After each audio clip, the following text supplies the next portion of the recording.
और वो आज्ञा हुई श्रावण शुद्ध एकादशी के दिन,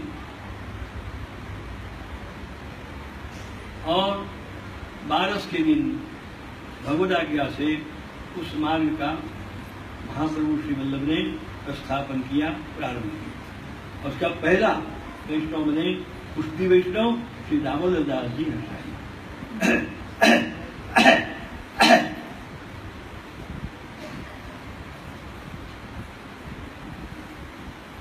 श्री दामोदर दास जी हर्षाणी जी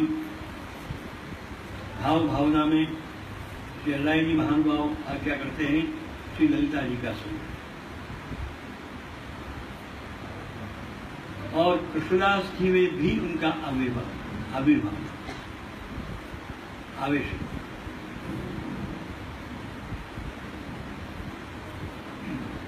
किस प्रकार वो एक ही भगवत इच्छा से तो में रह सकते हैं।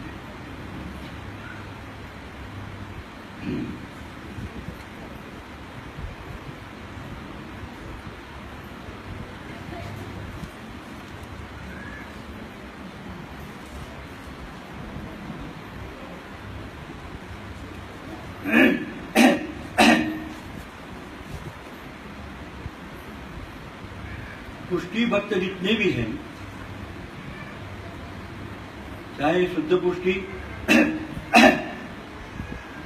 चाहे पुष्टि, ये सभी निर्गुण हैं। ध्यान में मर्यादा भक्त सगुण है, ये सब निर्गुण है।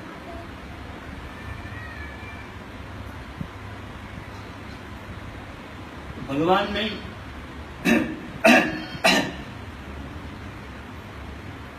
ये भेद नहीं है, कृपा के दान करने के लिए असुरों को भी कभी कभी कर देते हैं। देखिए प्रहलाद जी, उसके पौत्र बलि राजा, तो असुरी। पूछिए कभी कोई इंद्रादि देव के यहाँ भगवान बंध कर उनके घर पे बिराजे,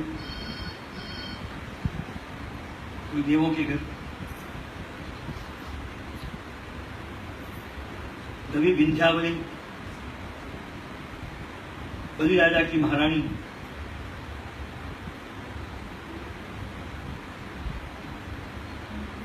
जब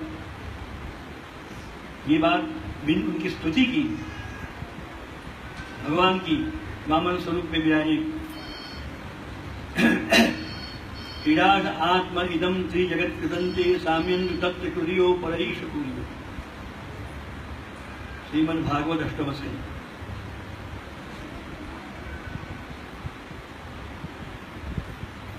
वरदान मांगने को भगवान ने कहा,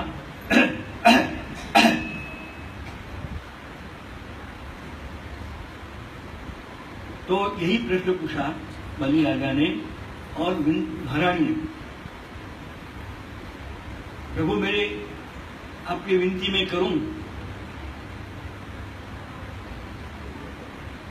आपका स्वभाव हम जानते हैं, ना तो आप किसी को बांधते हैं और ना किसी से बंधते हो, ना आप कभी किसी से बंधते हो और ना किसी को बांधते हो, बिल्कुल तटस्थ है।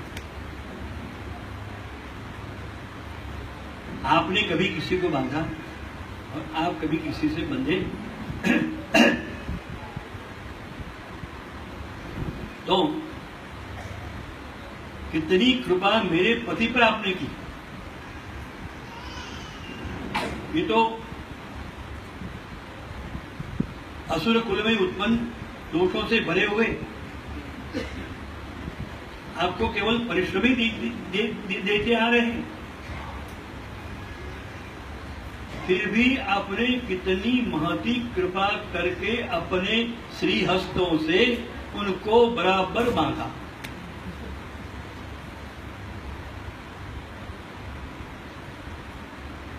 नहीं बांधते तो कहां जाके गिरते। क्या मांगे आपसे? बलि राजा ने कहा नहीं, तुमको मांगना पड़ेगा। भगवान ने तो कृपानाथ, हम यही चाहते हैं कि बस आप हमेशा हमारे यहीं विराजें। वरदान तो दे दिया था, भगवान ने कहा कि वरदान तो दिया, मैं बन तो चुका हूँ, पर मेरी परिस्थिति के अनुसार मैं ऐसा नहीं कर सकता हूँ, पर जो जाओ वर्ष के 4 महीना हम तुम्हारे यहाँ ही विराजेंगे, और यज्ञ का जितना भी फल होगा वो तुमको असुरों को प्राप्त होगा। बलिदान कोई भी शुभ फल, यज्ञ याग आदि या कोई भी शुभ प्रसंगों के जो भी है वो तुमको होगा, देवों को नहीं प्राप्त होगा, मनुष्य को नहीं होगा, केवल तुम्हारे।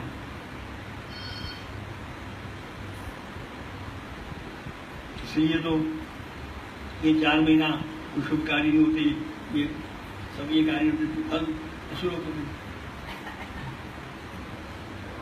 आज की जमाना जा रहे, आज तो सब कुछ चलता है, आज के ये सब करते हैं, बहुत बात ही जाने। आज का शब्द है, आज जो कुछ होता है वो सब सर्वतंत्र स्वतंत्र है। आज की तो बात पूछनी नहीं है, न कहनी।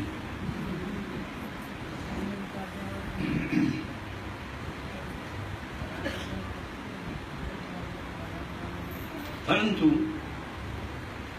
बहुत अनुग्रह करके आज के दिन से बलि राजा के यहाँ पाताल में भगवान मिले। ऊपर के 7 लोग और नीचे के 7,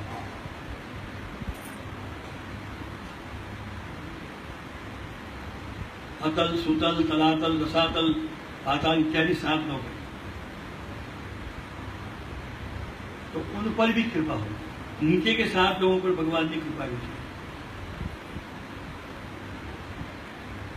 परंतु भगवान को कौन बांध सकता है? तभी तो भगवान कहते हैं, मैं खुद बंधू तो कोई बांध सकता है, मुझे बांधने का सामर्थ्य किसी के नहीं। मैं इच्छूं, मैं चाहूं तो मैं शक्ति देता हूं मुझे बांधने, परंतु उसमें अहंता और ममता नहीं होनी चाहिए।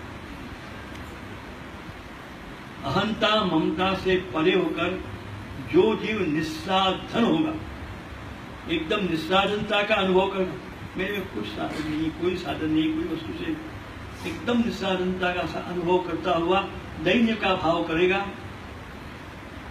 यशोदा जी ने लाला को बांधना चाहा, लाला 2 अंगुल रस्सी में कम पड़े। कितनी लंबी मीटरों की मीटर लंबी रस्सियां लाए तो भी लाला बंधे नहीं, कन्हैया नहीं बंधे। यशोदा मैया थक गई, ये कन्हैया कोई के बस में नहीं है, मेरे ही बस में नहीं है, मैं कुछ कछु नहीं कर सकी हूं, मैं बांध नहीं सकती हूं। ऐसा हाथ देके माथे पर बैठ गई, तो अचानक बंध रहे, अहंता ममता चली, मैं बांधूंगी, मैं बांधूंगी, ऐसे करूंगी, मैं कुछ नहीं कर सकती हूं। तो लगता है भक्तानाम दैन्य में वेकम हरितोष नहीं साधन संपत्तिया हरितुष्यति करिचित भक्तानाम दैन्य में वेकम हरितोषण साधनम। श्री राय जी महानुभाव ने कहा है, कोई भी साधन या संपत्ति से हरि प्रसन्न नहीं होते हैं, संतुष्ट होते हैं। भक्तों का वास्तव में आत्मा का जो दैन्य है, निस्साधनता है, वही हरि की प्रसन्नता का सबसे बड़ा कारण बनता है।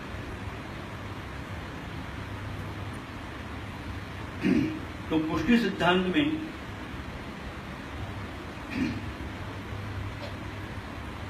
यही बात सबसे पहली बात आती है।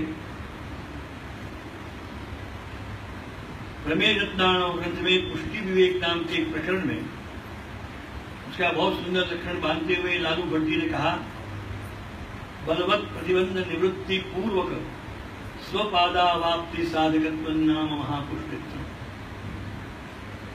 बलवान में बलवान सभी प्रकार के प्रतिबंधों को स्वयं आप ठाकुर जी दूर करके निवृत्त करके और अपने श्री चरणारविंद की प्राप्ति कराने में निमित्त हुए, ये सबसे महापुष्टि है।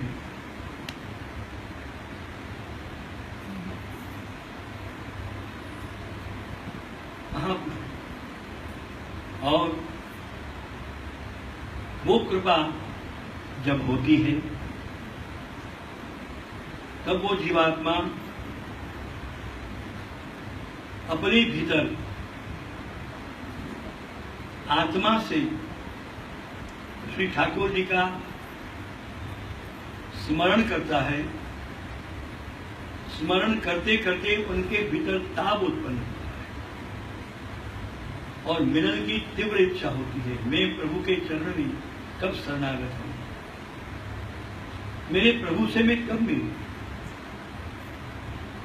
तब वो भगवत प्रेरणा से प्रेरित होकर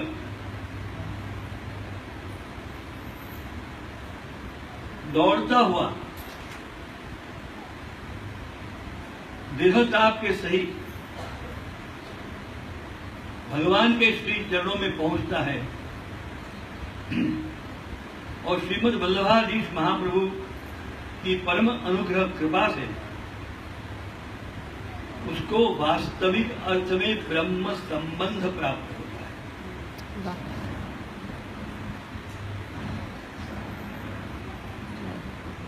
एक ब्रह्म संबंध दीक्षा, एक आत्मनिवेदन और तीसरा ब्रह्म संबंध।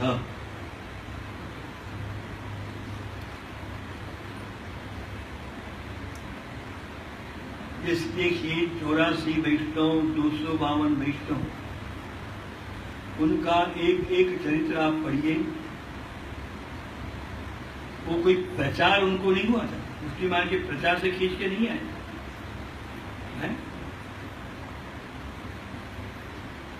हम जब कहा, हमने तीव्र ताप हुआ, भावना हुई, तड़प हुई और दौड़ते हुए आए कि बल्लभ बल्लभ चल के पास।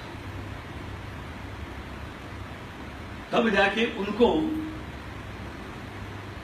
जब दीक्षित किया गया तो दीक्षा के साथ उनका संबंध वहीं पर जुड़ गया, संबंध वहीं पर जुड़ गया। और संबंध ऐसा जुड़ा, कल सब भूल गई, आज कान भय प्राणमय, प्राण भय कानमय, ये मैं न जानी परे की कान है की प्राण। हे प्रभु, मैं तो बस तुम्हारो, मैं तो बस तिहारो और काऊ को नहीं। मैं तिहारो काऊ को नहीं। हाँ, मैं कह सकूं श्री वल्लभ विठल की कृपा दे तुम मेरे को।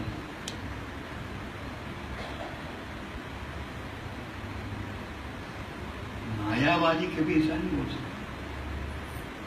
सत्य विभेदापगमे नाथ तवाम, यहां तक तो पहुंचे, और न मामकी नस्त्रम।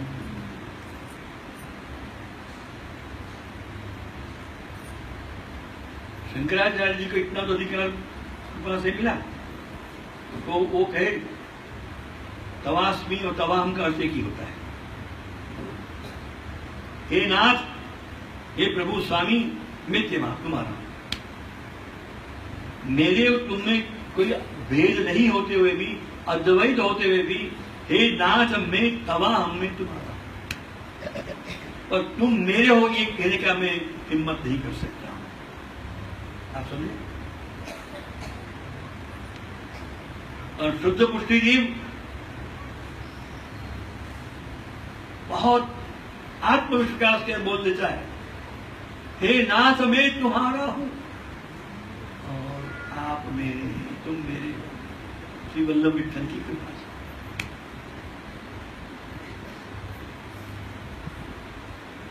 क्योंकि ये पुष्टि जीव की परंपरा ब्रजभक्तों से संबंधित है, गोपी जनों से संबंधित है, बाल बाल से संबंधित है। गोपों से, ग्वालों से, गोपी जनों से संबंधित है।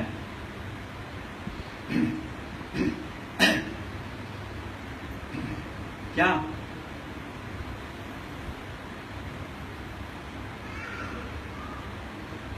तुम मेरे? हाँ, मैं कह सकता हूं तुम मेरे हो, और मेरे घर में जिस रूप में तुम विराजमान हो वो तो बस मेरे ही हो। दो बात आई, तुम मेरे हो कि जनरल बात, क्योंकि आपके रूप अनेक, आप अनेक रूप धारण के अनेक के घर में विराजमान, फिर भी मेरे हो। और जो मेरे घर में जिस रूप से आप विराजमान हो वो तो मेरे ही हो, कोई है।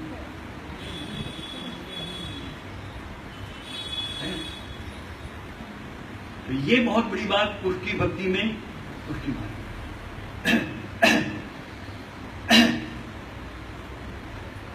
वहां सोहम है,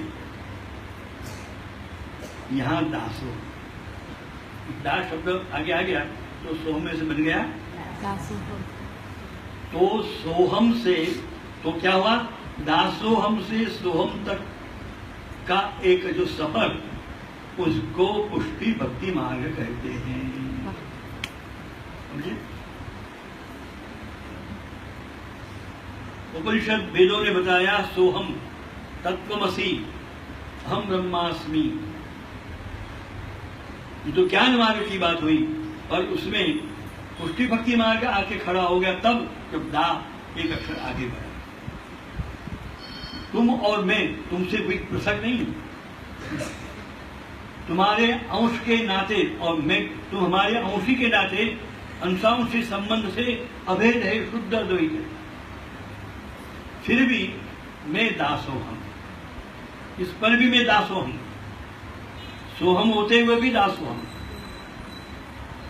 और दासोहम से वो अनुभूति भी आपकी कृपा से होगी। कौन सी? कानमय प्राणमय, प्राणमय कान, यमे न जानी पड़े की कान। कृष्णोस्मी गोपी जनों का अनुभव हुआ, गोपी की गाते हुए कृष्णोस्मी, और तद विचेषता विचेषता, कृष्ण की चेष्टा करने लगी, कृष्ण की लीलाओं को स्वयं करने लगी। अद्वैत अनुभव किया, मैं कृष्ण से जुदा नहीं हूं। क्या है? बहुत सुंदर सुधी का शेर है। सुधी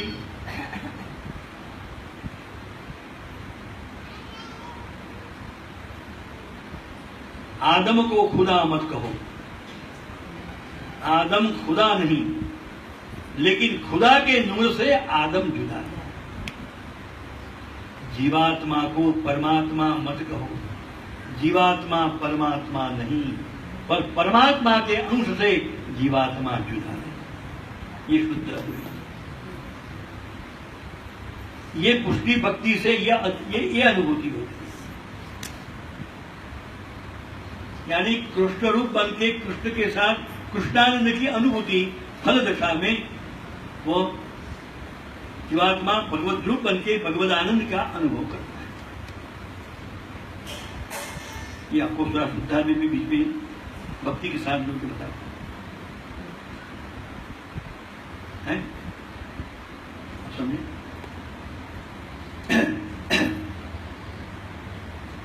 इसको श्री महाप्रभु जी ने सुबोध जी में कृष्णाद्वैत भी कहा है। शुद्धाद्वैत को कृष्णाद्वैत भी कहा है।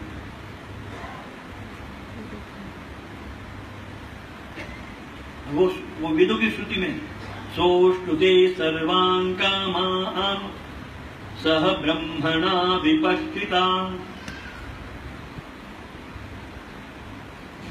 ब्रह्मानंद वल्ली तैत्तरीय उपनिषद सह ब्रह्मणा विपश्चिता। ये श्रुति में से श्री महाप्रभु जी के शुद्धाद्वैत मत का फल प्रकरण है। फल दशा में जीवात्मा नहीं रहता, भगवत रूप हो जाता है।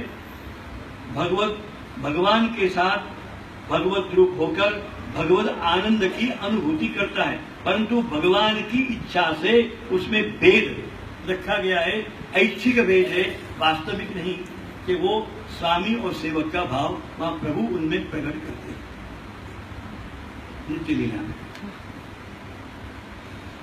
ये शुद्धाद्वैत क्या प्रकार है? यही हम समझा रहे थे कभी बहुत साल पहले, तभी किसी ने प्रश्न कर दिया स्थीयता इसमें अभेद कैसे होता है? कल भेद ही हुआ, विज्ञान मानी से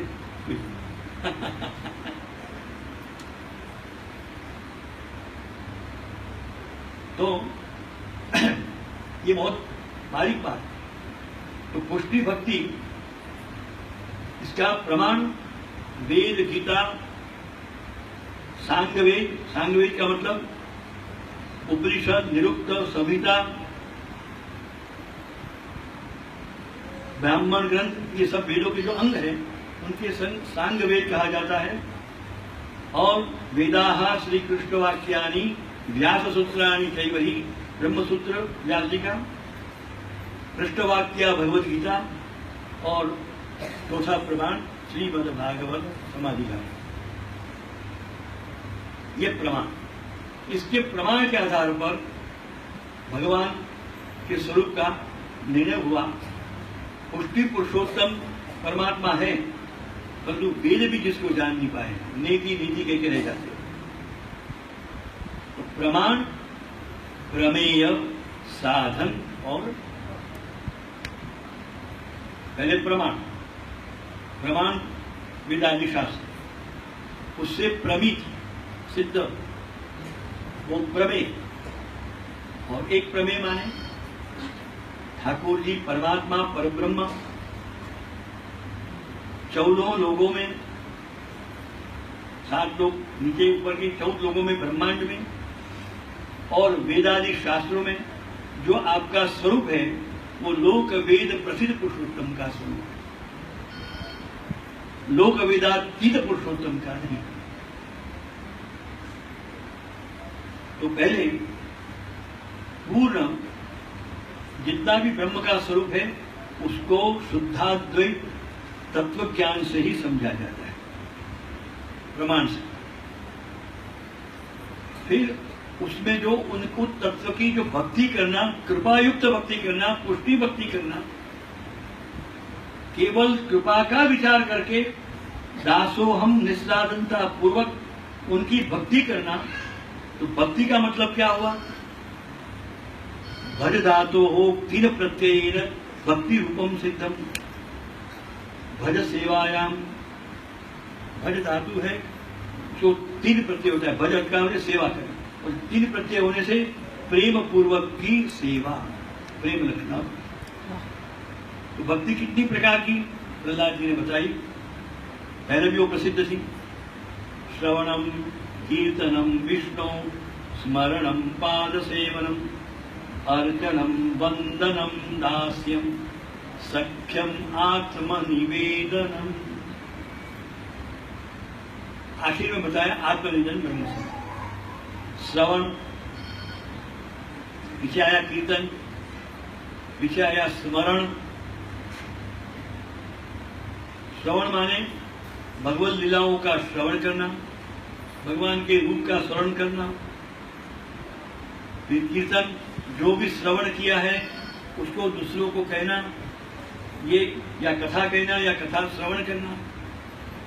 और भगवान की लीलाओं के गुणगान जो विद्वानों ने, कवियों ने, भक्तों ने रचे, उनका गान राग रागिनी से या कोई भी अपने प्रकार से करना, ये कीर्तन।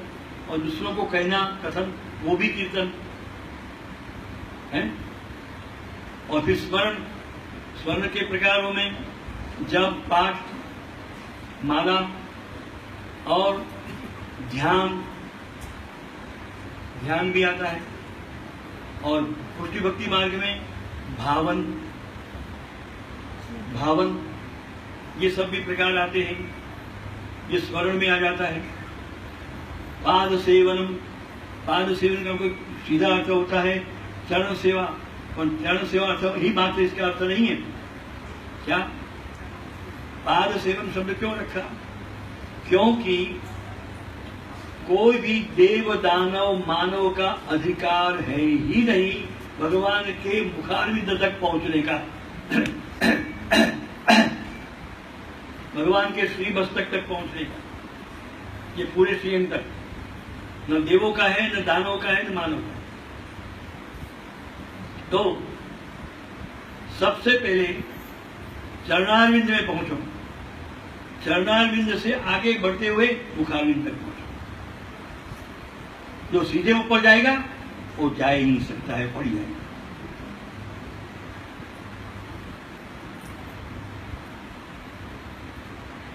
चरण में आत्मा का निवेदन करो, चरण में शरण में जाओ,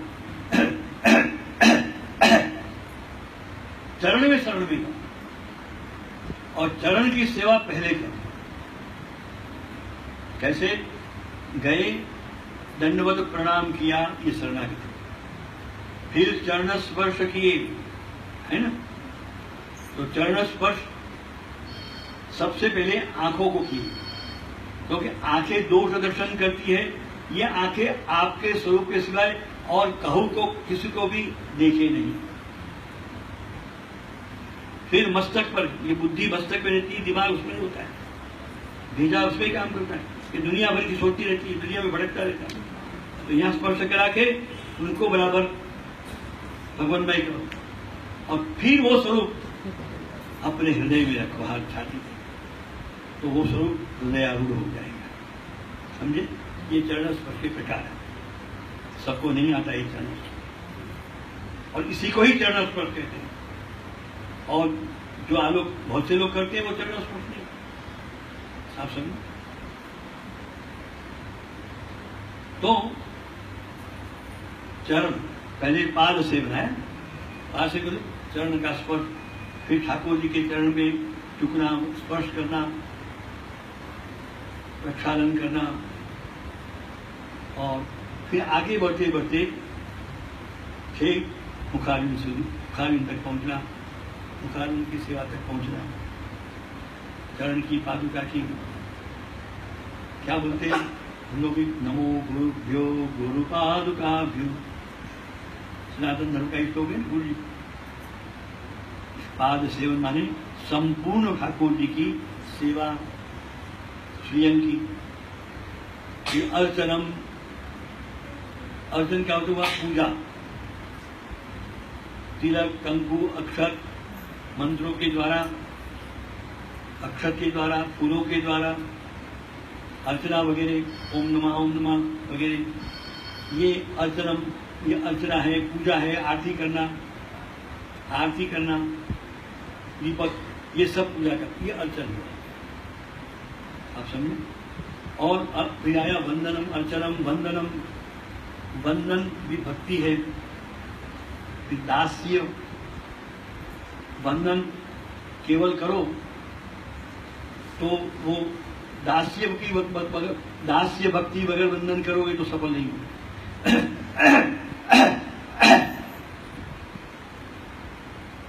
तो दास्य भक्ति कैसी होती है? स्वामी के अनुकूल अपने जीवन को बनाना, स्वामी के भोग धर के ही सब कुछ लेना, ये दास्य धर्म है। स्वामी के बरोबरी कभी करना नहीं, कभी स्वामी के बरोबरी करना नहीं, स्वामी की आज्ञा का उल्लंघन करना नहीं, स्वामी के बाद ही भोजन करना, स्वामी के भोग धर के ही भोजन प्रसादी लेना, ये सब दास्य धर्म है इत्यादि इत्यादि। फिर आया सख्य, ये सब दास्य भक्ति सब कुछ करो, और सख्य माने सबसे याद रखो, एक मित्र जितना अपने मित्र का शुभ चिंतन करता है, उसके सुख का विचार करता है, और कोई नहीं कर सकता।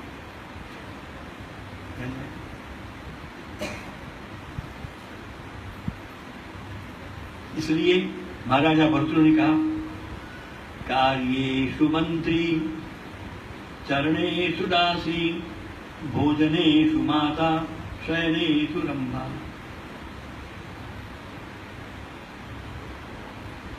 कार्येषु मंत्री, एक उत्तम गृहिणी किसको कहते हैं भर्तृहरि ने नीति शतक में बताया। श्रृंगार शतक क्या बताया? ये स्त्री सबसे बड़ी उत्तम गृहिणी कही जाती है ऐसे वाइफ। कार्येषु मंत्री, पुरुष के सभी कार्यों में मंत्री के रूप, मंत्री कैसे होते सब कार्य करे, उसके मित्रवत, उसका फ्रेंड भी बनी रहे, उसके सेक्रेटरी भी बनी रहे, सब कार्य में हाथ बटावे, और चरणेषु दासी, बहुत विनम्र रहे, उनकी सब प्रकार की सेवा करे सुबह से लेकर रात तक की। और भोजनेषु माता, और रसोई बनाते समय और भोजन कराते समय वो माता कैसे बच्चों को खिलाती है इस प्रकार से करे। माँ जैसे भोजन कोई नहीं करा सकता, माँ जैसी रसोई कोई नहीं कर सकता, यानी ये सब लक्षण थे। तो सख्य भक्ति, ठाकुर जी के तत्सुख का विचार करके भक्ति करना, सेवा करना, ये सख्य भक्ति। प्रभु के सुख का विचार करके अपने सुख का नहीं। पद पद पर ठाकुर जी के श्रम नहीं पड़ता है, कहीं से कोई श्रम नहीं पड़ता है। मेरी तो भावना बहुत है, पर मेरी भावना से मैं करूंगा तो ठाकुर जी श्रम कर, मैं मनोरथ तो बहुत कर दूं, पर ये करने से ठाकुर जी को श्रम तो नहीं पड़ेगा, ये विचार। और ठाकुर जी के सुख का विचार करके उनको कैसे मैं सुख पहुंचाऊं, मेरे राज्य को कैसे सुख पहुंचाऊं, ये भावना से सेवा करो सख्य। और आत्मनिवेदनम, आत्मा का सब ये सबों के साथ मन बुद्धि चित्त अहंकार शरीर धन द्रव्य सब जिसको मैं और मेरा मानते हैं उसके साथ आत्मा का निवेदन श्री चरणों में भगवान के चरण में करके आत्मनिवेदी बन के ये भक्ति करना। प्रतिदिन आत्मनिवेदी होना, प्रतिदिन ये ख्याल निवेदन तो स्मर्तव्यम सर्वथा काले। और निवेदित आत्मभिक कदापि भगवान भी पुष्टिस्तो न करिष्यति लौकिक इंद्रिय। मेरी लौकिक गति भगवान कभी भी नहीं करेंगे, क्योंकि मैंने भगवान ने मेरा आत्मा का निवेदन स्वीकार किया है। अब मेरी किस बात ऐसा भाव, ये सिद्धांत की चर्चा है। तो जब एक एक नव भक्ति की बारी निकली, ये भक्ति तो उनकी, ये भक्ति थी श्रवण भक्ति, तो बस परीक्षित राजा की ऐसे करते तो सबका कहा है। पर जब करते की बात आई आत्मनिवेदन भक्ति तो बलि राजा की। बराबर। हे प्रभु सब कुछ तुम्हारा है, मेरा आपसे कुछ नहीं, मैं भी तुम्हारा, सब कुछ तुम्हारा, मेरा आत्मा तुम्हारा, मैं आत्मा के साथ शरण में। ये बलि राजा ने सबसे पहले ब्रह्म समझ। इसलिए आज की एकादशी की देवशैनी इस अर्थ में बहुत महत्वपूर्ण, अपने पुष्टि भक्ति से भी थोड़ा संबंध रखती है। ऐसे आत्मनिवेदी, इसमें आखिर का नंबर आत्म जाएगा, तो आखिर में नंबर क्यों आया, पहला नंबर क्यों नहीं? इसलिए कि सबसे आत्मनिवेदन बहुत बड़ी वस्तु है। तो बड़ी वस्तु है तो अब इसे उल्टा पहले करो, बाकी तीन साधन रूप है, तीन बीच के मध्य के रूप में, और ये फलात्मक है। सक्षम आत्मनि, दास्यम सख्यम आत्मनि, दास्य सख्य आत्मनि, ये मूल सबसे फलात्मक। श्रवण कीर्तन स्मरण की साधन, ये साधना की, और बीच में आई थोड़ी मर्यादा अर्चनम बंधन मानी। ये पुष्टि भक्ति, ये नवधा भक्ति का जो स्वरूप है, ये भक्ति भगवान की करने का, 9 प्रकार की भक्ति करने का प्रकार अगर कोई भी जगह है तो केवल पुष्टि भक्ति मार्ग में है और कोई मार्ग में नहीं है। देखिए यहाँ श्रवण सत्संग के लिए बहुत आगे रखा है, रोज सत्संग करना। देखिए साधन देवी का ग्रंथ पढ़िए, श्री महाप्रभु की आज्ञा है पढ़ी कि रात्रि को श्री ठाकुर जी को पढ़ा के प्रत्येक घर में अपने परिवार के साथ भगवत गुणगान और भगवत सत्संग करना, या क्या कीर्तन अपने ठाकुर जी जगते हैं और पढ़ते हैं तो कीर्तन के साथ जगते हैं, कीर्तन के साथ पढ़ते हैं। ये कीर्तन हमारे यहाँ जप पाठ माला वगैरह करने का स्पष्ट कहा है कि ये भी करने से अंतःकरण की शुद्धि होती है, चित्त शुद्ध होता है, तो ये सेवा में चित्त लगता है। जब पाठ नहीं करोगे चित्त शुद्ध कैसे हो? ठाकुर जी सेवा में चित्त लगाने के लिए जप पाठ बहुत जरूरी है, क्योंकि पाप है वो चित्त स्थिर नहीं करता। पांच सेवन तो रोज मंगला से लेकर अष्टयाम है ना? अष्टयाम का मतलब क्या हुआ? मंगला, फिर श्रृंगार, फिर ग्वाल, फिर राजभोग, फिर उत्थापन, फिर भोग, फिर संध्या, आरती और शयन, 8 हो गए।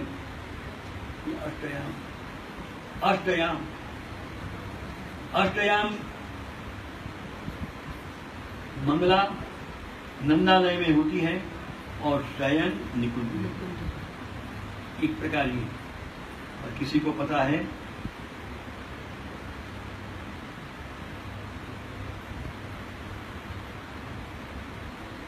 निकुंज में भी ठाकुर जी की अष्टयाम होती है, मंगला वगैरह वहां भी होती है सच।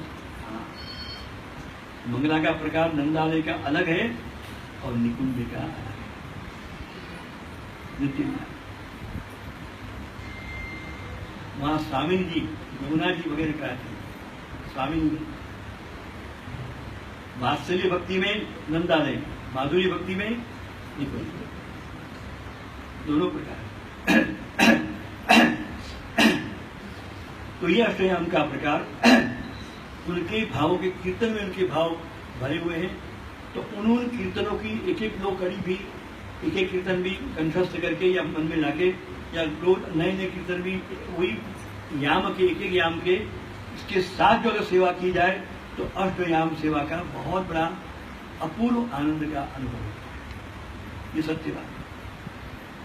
ये तो दुखी सुखी क्रिया रूप सेवा बन जाती है। देखिए आप ठाकुर जी को, आप जसोदा जी का भाव धारण करो, पहले ठाकुर जी का मंगल भोग तैयार करो, कलेवा। जागिए गोपाल लाल जननी बल जाई, सगन मगन प्यारे लाल कीजिए कलेवा। ये मंगल भोग है। ऐसे ही ये मन में गुनगुनाते जाओ और भोग धरते जाओ, ठाकुर को जगाते जाओ। तुम अपना ख्याल मत रखो, यशोदा जी को याद करो, नंदालय को याद करो और फिर सेवा करो। क्या आनंद आता है तुमको? होगा कि हम अपने घर में ही, हम तो नंदालय बोल रहे हैं, यशोदा जी की, तब जाके सेवा करना आनंद आता है। राजभोग वो निकुंज में होता है, मंगला नंदालय में, तो राजभोग निकुंज में, उत्थापन वात्सल्य भाव में है, तो शयन माधुरी भाव। तो ये एक प्रकार का जो कीर्तन के साथ का जो भाव है वो अष्टयाम से, उसी से ही अष्टयाम की सिद्धि है, अन्यथा नहीं। ये जो क्रियात्मक सेवा हो जाती है, इसलिए कीर्तन से सना हुआ, जुड़ा हुआ, समन्वित हमारे यहाँ का पुष्टि भक्ति सेवा करना है। तो इसमें पाद सेवन आ गया। अब देखिए अर्जन क्या आया, तो बड़ी राज सेवा होती है, तो धूप दीप करते हैं, शंखोदक करते हैं, ये अच्छा है। अर्चन है, अर्चन भक्ति आएगी, फिर पंचामृत करती है, अर्चन भक्ति है। वंदनम दंडवत प्रणाम तो पहले ही करना होता है, वंदन। और दास की भक्ति की बात बताएं कि मैं दास हूं, ये भाव से सब सेवा करनी, और तब सुख का विचार करके करना, वो सख्य भाव हुआ। और मैं आपका ही हूं, आत्मा से आपका हूं, मैं आपके शरण हूं, ये भाव विचारते हुए दीनता के साथ करी, वो आत्मनिवेदन होगी। पुष्टि भक्ति मार्ग में ही नव भक्ति का प्रकार एक साथ होता है। ये और संक्षेप में बताया, विषय बहुत लंबा चौड़ा है।